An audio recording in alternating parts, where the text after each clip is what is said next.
Today I'm going to be pitting my mental prowess against the most popular large language model, ChatGPT. As far as I can tell, this is the most used AI large language model. Can ChatGPT stand up to a nerd's knowledge on PC parts? Can it offer better performance, better value and better speed? Let's find out.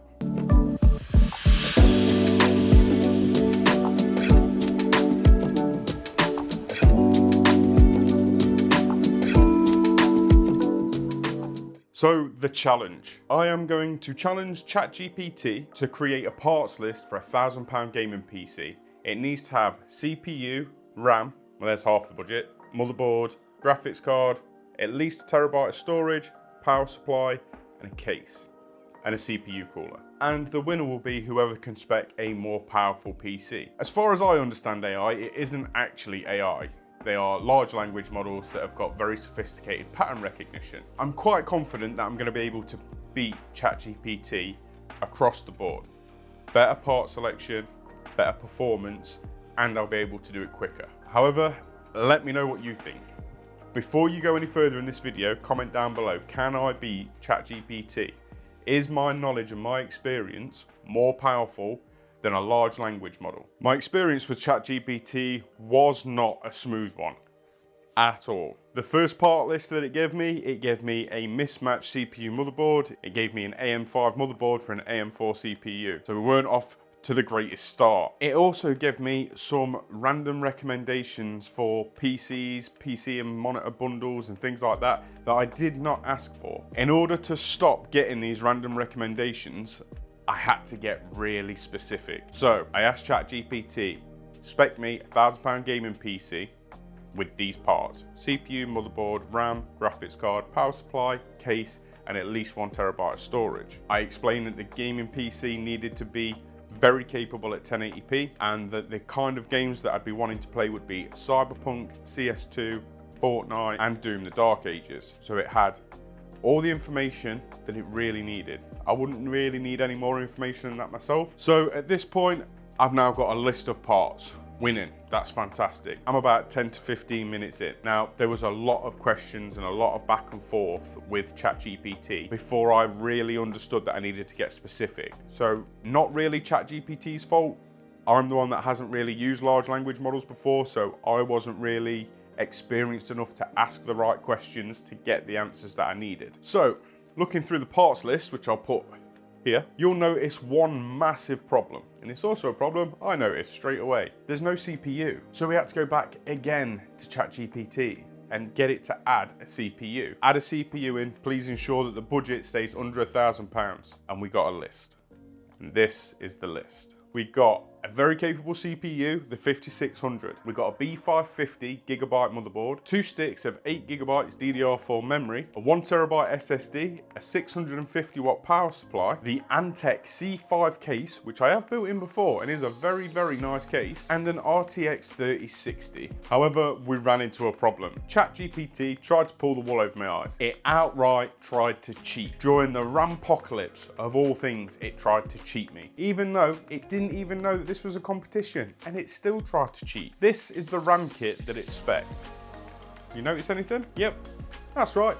It's not even bloody RAM. It spec'd an enhancement kit from Corsair. 2 blank DIMMs with some RGB on. Gonna net me some great gaming performance. So I went back to ChatGPT again. Please add some actual RAM. What you've given me is RGB. And it did. And it was under budget of £1,000 for the whole list. And the RAM cost £100. I cannot wait for this Rampocalypse to be over. Hopefully soon. Because the prices of RAM are ridiculous at the minute. I don't like it. £100 for a 2x8 gig kit of DDR4 RAM. Heartbreaking. So we had a list of parts. Now all I needed was the links and the prices.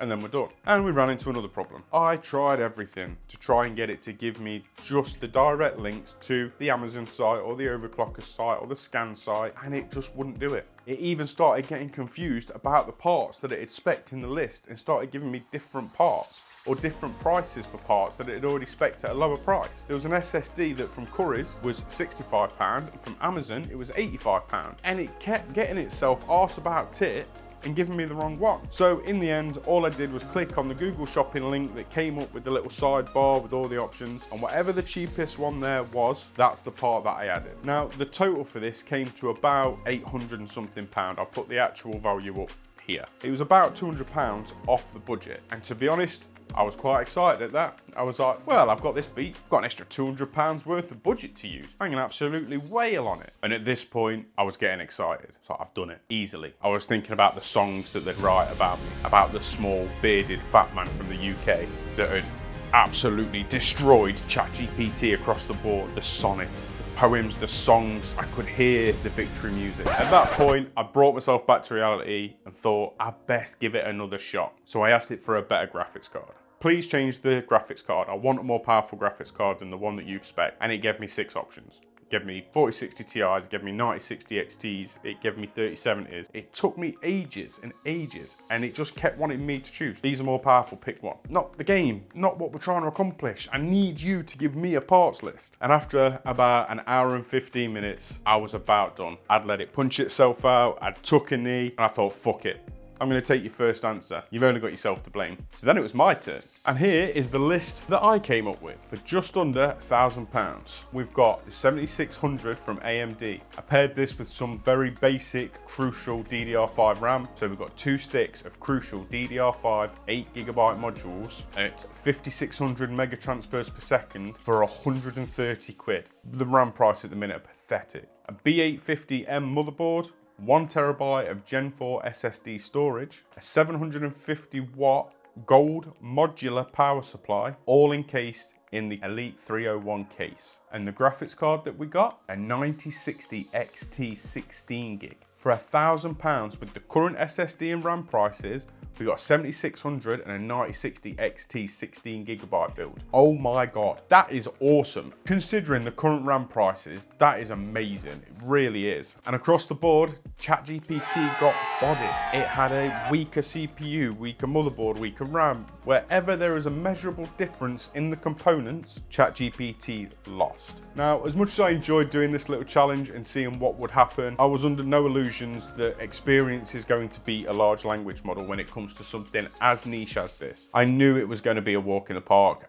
I was not under any impressions that ChatGPT was going to beat me or even come close, which it didn't. You will see quite clearly, no matter how you look at it, the PC system that I spec is better. I mean, if you disagree, please comment down below, let me know, and I'll get you some kind of appointment at a psychiatric institute. But the reason why I did this is because it raises questions about how people are going to use it, especially in the PC gaming space. I have no doubt that there's people out there that have done the exact same thing that I've done because they don't really know anything about tech, but they really want to build their first gaming PC. So they have gone to some kind of large language model, basically learn what parts they should use. I imagine people have used it to learn how to build a gaming PC as well, which I'm tempted to do for a future video. Get it to print out a list of instructions and just follow them to a T. My only real problem is I don't have many throwaway parts that I can potentially sacrifice in case it tells me to do something stupid.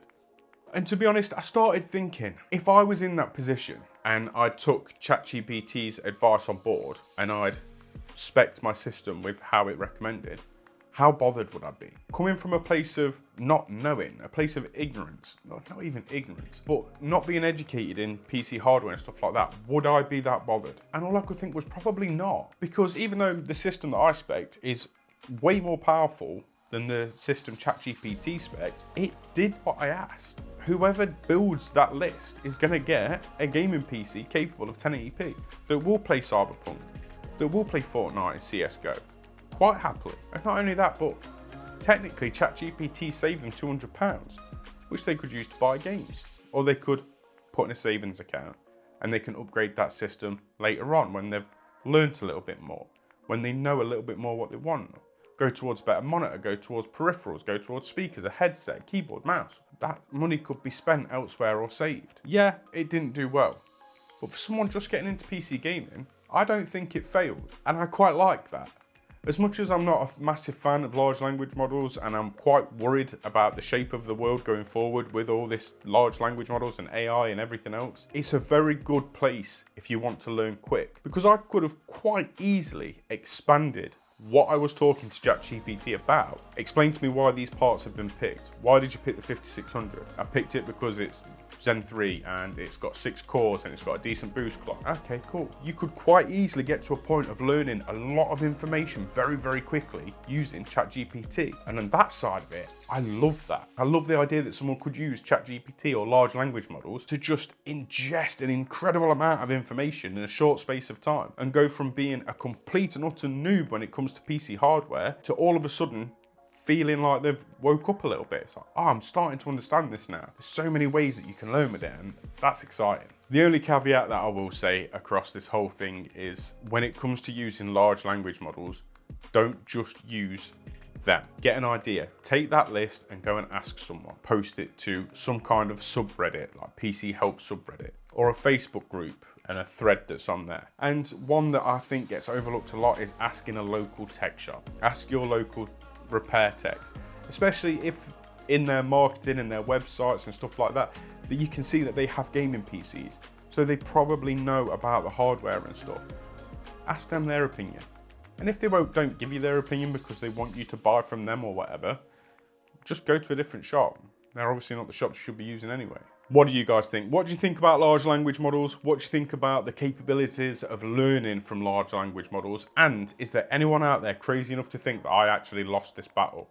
I'd be interested to know. Please like, comment, subscribe, and everything that helps us out. I appreciate it so much. Hopefully, I will see you on the next one. Bye.